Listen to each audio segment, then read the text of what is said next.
This is a really common question in classes, and it's how to delete the blog or delete the website. Remembering WordPress allows you to have many websites, but people sometimes try things, they want to delete it completely, start again. And so I'll take you through that. If you click on Tools, I would recommend that you do export any content that you've created. This is free. Just click Start Export. It will save what's called an XML file to your desktop.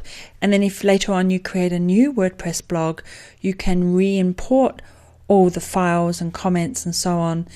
And, maybe you've got a new theme and new widgets and everything, but all the other content will be there.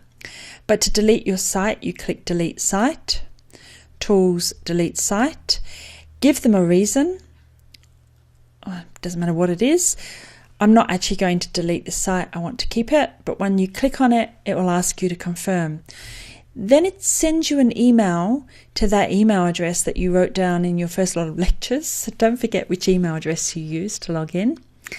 And when you get the email, you have to click from within the email and verify delete site.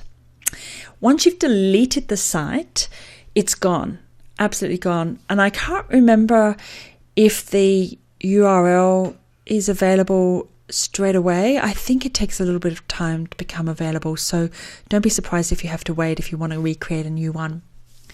The alternative is, under Settings, there is an option here for, I think it's Discussion. And what we're looking for is the one that says hide it from the might be under General. Hide it from Google. You want to hide it from, I guess, really all of the different search engines. And it's under Settings, Reading. I don't know why I always get this wrong in every class, and I have to look for it 2 or 3 times. I must remember it's under Reading. Site Visibility. Allow search engines to index this site. Change that to I would like my site to be private, visible only to myself and users I choose.